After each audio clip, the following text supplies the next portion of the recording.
Hello everyone. जैसा कि आप लोग जानते हैं, हमने शुरू के जो 2 वीडियो लेक्चर्स डिलीवर किया है उसमें हमने बायोलॉजी के फंडामेंटल्स के बारे में बताया है। बायोलॉजी का अगर फंडामेंटल देखा जाए तो उसमें हमने 3 टॉपिक को कवर किया है। पहला topic introduction about the biology, second topic है biology the science of exception एंड थर्ड टॉपिक था why we should study biology.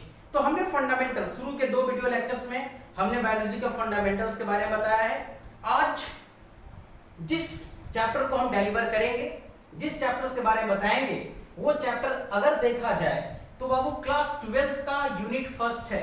Class 12 का यूनिट फर्स्ट और एआईपीएमटी नीट पीएमटी का यूनिट 6th है।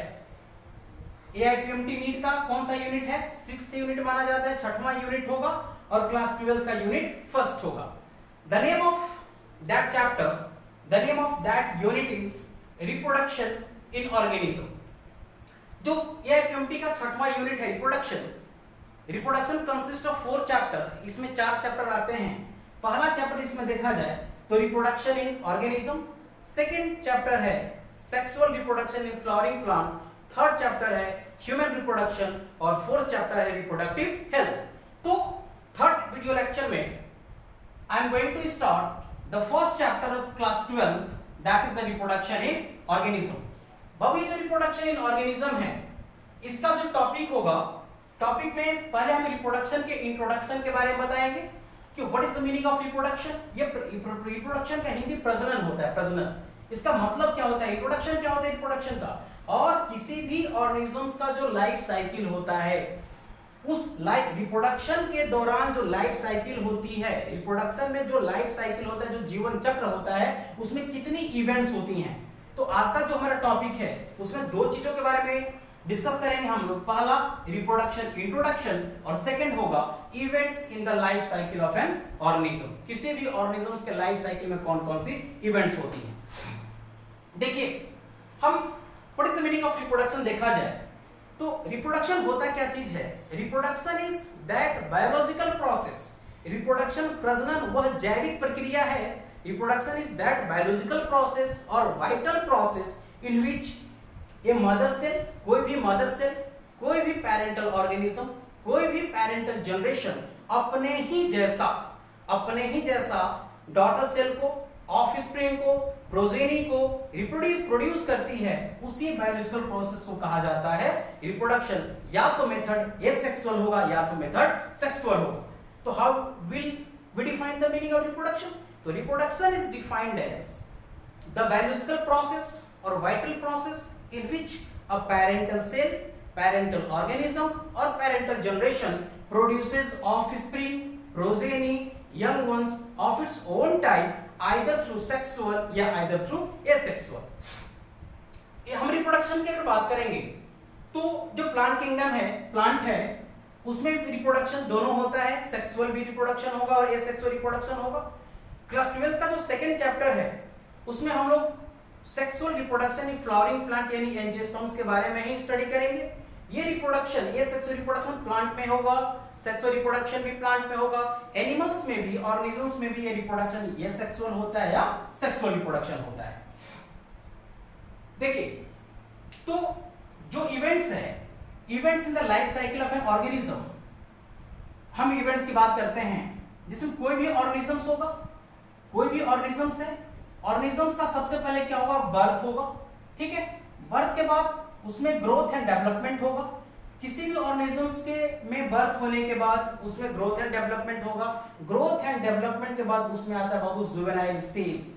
और जुवेनाइल स्टेज क्या होता है, जैसा कि हम लोग जानते हैं कि the different stages in the life cycle of an organism. किसी भी ऑर्गेनिजम्स के लाइफ स्टेज में कितनी स्टेज होती हैं, लाइफ जो साइकिल होता है, लाइफ स्पैन होता है, the different stages in the life span of an organism.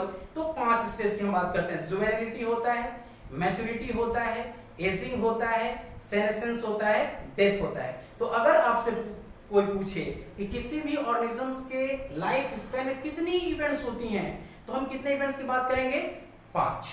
जुवेनिलिटी, maturity, stage की अगर हम बात करेंगे तो the number of stages in the life span of an organism तो स्टेज हम 5 स्टेज की बात करते हैं। जुवेनिलिटी, मैच्योरिटी, रिप्रोडक्टिव मैच्योरिटी की बात करते हैं। जुवेनिलिटी वो स्टेज होगा जिसमें कोई भी ऑर्गेनिजम्स रिप्रोडक्शन में पार्टिसिपेट करने के कैपेसिटी को डेवलप करता है। मैच्योरिटी हो गया।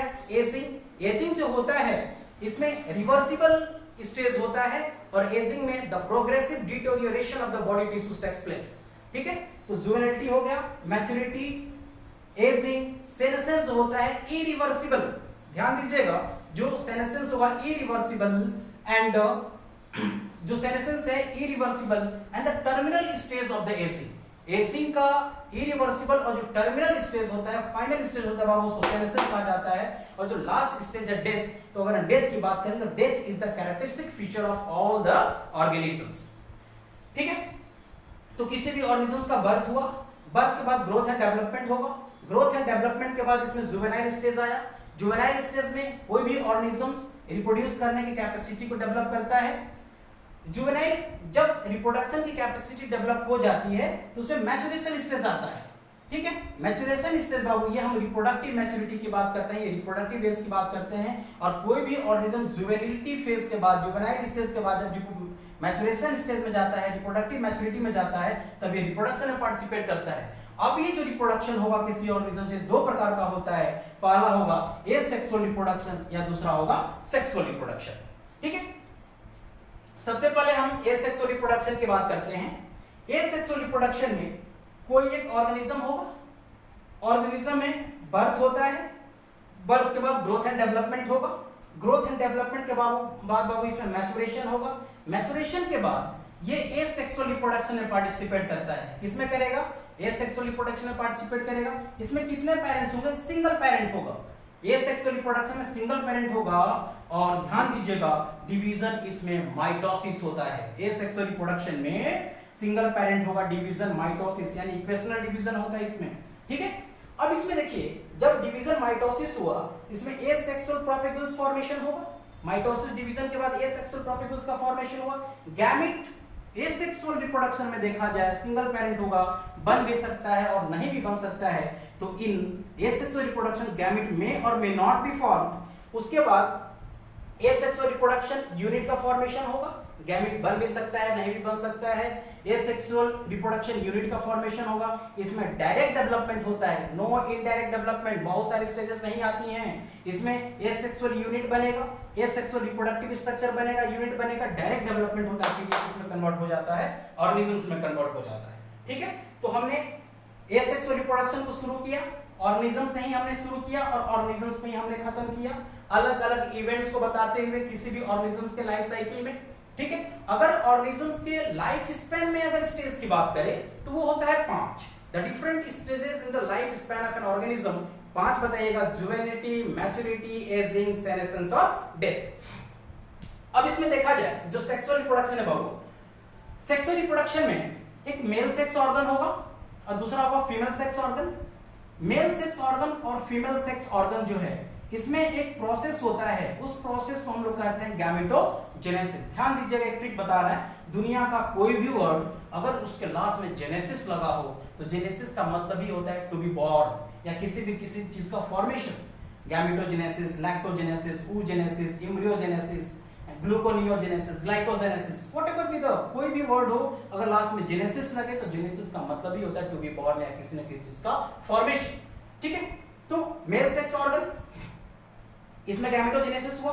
अब इसमें देखा जाए सेक्सुअल रिप्रोडक्शन में मेल सेक्स ऑर्गन और जो फीमेल सेक्स ऑर्गन है, गैमेटोजेनेसिस में जो डिवीजन होती है, डिवीजन इसमें मियोसिस होता है, उसको रिडक्शनल डिवीजन कहा जाता है। ठीक है, अब इसमें जब डिवीजन होगा तो इसमें बनेगा मेल गैमेट और ये फीमेल गैमेट। मेल गैमेट बाबू स्पर्म होता है और फीमेल गैमेट ओवम होती है।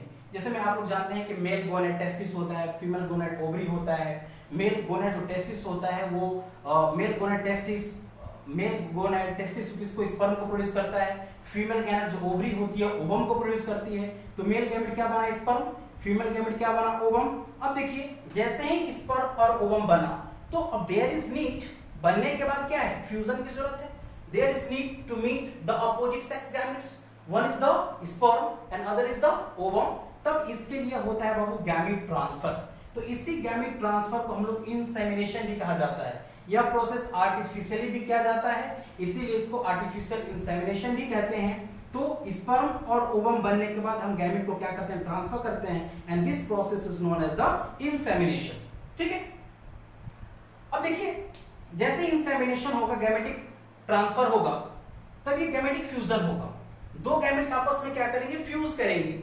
हम बता रहे हैं आपको कि गैमेट्स फ्यूज करती हैं, तो उसके लिए दो technical term I am going to tell you all the two technical terms for the fusion of gametes. जैसे में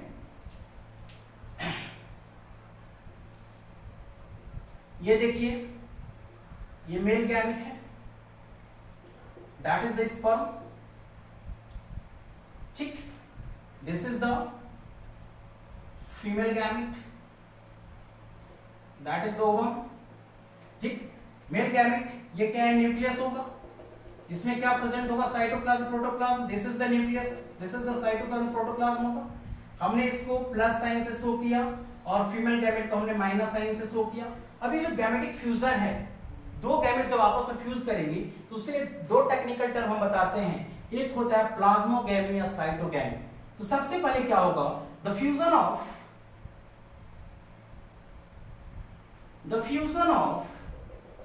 साइटोप्लाज्म और protoplasm will takes place here.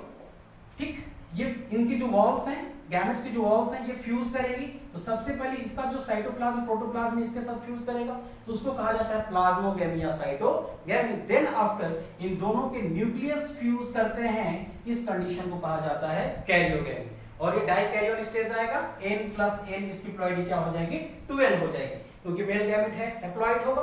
Gametes are always haploid, male gamete की प्लॉइडी n होगी, half number of chromosomes, half set of chromosomes, और female की ploidy half होगी, n होगी, तो दोनों फ्यूज करेगा तो डाइकैरियल स्टेज यानी ये 2n स्टेज फॉर्म करते, that is the zygotic formation takes place here. ठीक है, तो गैमेटिक ट्रांसफर इंसेमिनेशन होगा बाबू, फर्टिलाइजेशन यानी fusion of two opposite gametes, one is the male gamete sperm and another is the female gamete that is the ovum. Zygote का formation होगा।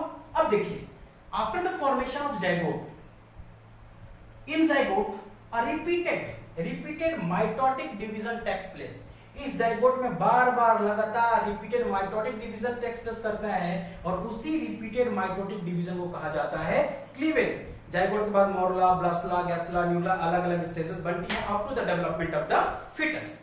अब देखिए, जाइगोट में जब रिपीटेड माइटोटिक डिवीजन होगा, क्लीवेज होगा, तो उस प्रोसेस को कहा जाता है एम्ब्रियो का फॉर्मेशन होगा, and the process of formation of embryo is known as the embryogenesis. मैंने बताया था किसी भी वर्ड के लास्ट में अगर जेनेसिस लगेगा तो टू बी बोर्न या फॉर्मेशन होगा, एम्ब्रियो का फॉर्मेशन होगा, एम्ब्रियोजेनेसिस, एम्ब्रियो बना। अब यहाँ पे क्वेश्चन आता है कि आप कैसे डिफाइन करोगे कि एम्ब्रियो क्या what is the difference between the embryo and the foetus. तो बाबू, कंसेप्शन से लेकर के develop 8th week of development, conception, दो चीज हम आपको यहाँ पे बता रहे हैं, एक होता है कंसेप्शन और दूसरा होता है कॉन्ट्रासेप्शन। कंसेप्शन का मतलब होता है fusion of two opposite gamete, that is the conception, fuse करना।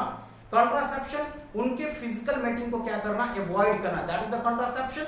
And conception fusion of two gametes, opposite gametes. तो यहाँ क्या कह रहे हैं, यहाँ पे एम्ब्रियो को डिफाइन करोगे कंसेप्शन से लेकर के development, from conception until the 8th week of development. Development conception के बाद 8 वीक जब हो जाता है तो उसको हम लोग एम्ब्रियो कहते हैं। एम्ब्रियो में एक फिर फेनोमेनन होता है, एम्ब्रियो में ऑर्गन्स का फॉर्मेशन होगा, उसको कहा जाता है ऑर्गेनोजेनेसिस। ऑर्गेनोजेनेसिस ऑर्गन का फॉर्मेशन होगा, और जैसे ही मेजर ऑर्गन्स का फॉर्मेशन होता है, ऑर्गेनोजेनेसिस जैसे होगा, इसमें फीटस का फॉर्मेशन होता है। अब फीटस आप कैसे डिफाइन करोगे, तो 8th वीक ऑफ डेवलपमेंट के बाद, डेवलपमेंट के 8वें वीक के बाद, 8 सप्ताह के बाद, जब तक बेबी का फीटस का पार्चुरेशन ना हो जाए, जब तक चाइल्ड बर्थ ना हो जाए, तब तक आप उसको क्या कहोगे बताओ, फीटस। तो 8th वीक के बाद until the parturition, child birth तक का जो स्टेज होता है आप उसको क्या कहोगे, फीटस। और कंसेप्शन के बाद 8वें सप्ताह तक उसको क्या कहोगे, एम्ब्रियो। पॉइंट्स रिपीटेड, बहुत इंपॉर्टेंट है। फीटस फॉर्मेशन होगा, फीटस फॉर्मेशन के बाद यहाँ पे फिर उसके बाद पार्चुरेशन एक फेनोमेनन आता है, एंड पार्चुरेशन को हम क्या कहते हैं बताओ, चाइल्ड बर्थ। चाइल्ड बर्थ, फिर इसमें ग्रोथ एंड डेवलपमेंट होगा, ये फिर किसमें कन्वर्ट हो जाएगा, ये ऑर्गेनिजम्स में। तो इसमें जो है हमने एक छोटे से टॉपिक को कवर करते हुए केवल हमने events in the life cycle of an organism को डिस्कस किया, रिप्रोडक्शन बताया कि रिप्रोडक्शन क्या होता है, वह बायोलॉजिकल प्रोसेस होता है, वह वाइटल प्रोसेस होता है जिसमें कोई भी पेरेंटल सेल, कोई भी पेरेंटल जनरेशन, कोई भी पेरेंटल ऑर्गेनिज्म अपने ही जैसा ऑफस्प्रिंग को, प्रोजेनी को, यंग वंस को, डॉटर सेल को प्रोड्यूस करते हैं। उस बायोलॉजिकल प्रोसेस को क्या कहते हैं? रिप्रोडक्शन कहते हैं। यहाँ पे एक बात आया कि सर यहाँ पे ऑफ इट्स ओन टाइप का मतलब क्या हुआ? अपने ही जैसे का मतलब क्या हुआ बाबू? तो अपने ही जैसे का मतलब आप लोग जानते हैं उसमें लाइक बिगेट्स लाइक, जैसे को तैसा। जैसे मान लो जो कैट होती है तो कैट किटन्स को प्रोड्यूस करती है। कभी ऐसा नहीं होता कि कुत्ते ने बिल्ली को प्रोड्यूस किया, बिल्ली ने कुत्ते को प्रोड्यूस किया, ऐसा होता है क्या? ऐसा कभी नहीं होता। तो कैट किसको प्रोड्यूस करेगी बताओ? किटन्स को। डॉग किसको प्रोड्यूस करेंगे बताओ? पपीज को। ह्यूमंस किसको प्रोड्यूस करेंगे बताओ? बेबीज को। लायन किसको प्रोड्यूस करेंगे? लायनेस जो होती है किसको प्रोड्यूस करेंगे बताओ? कब्स को। यहाँ पे जो हॉर्स होते हैं वो किसको प्रोड्यूस करेंगे? कोल्ड को। मस्टर्ड प्लांट किसको प्रोड्यूस करेगा? मस्टर्ड प्लांट को। रोज किसको प्रोड्यूस करेगा? रोज को। तो ऑफ इट्स ओन टाइप, अपने ही जैसा। This biological process is known as the reproduction, and reproduction is essential for the continuation of a species generation after generation. किसी कोई भी स्पीसीज अगर अपने कंटिन्यूटी को मेंटेन करना चाहता है तो वो रिप्रोडक्शन में क्या करता है बताओ? पार्टिसिपेट करता है। जेनेटिक वेरिएशन को क्रिएट करने के लिए, स्पेसिएशन को क्रिएट करने के लिए, अपने जनरेशन को कंटिन्यू करने के लिए ये जो रिप्रोडक्शन बायोलॉजिकल प्रोसेस होता है बहुत इंपॉर्टेंट होता है। Thank you.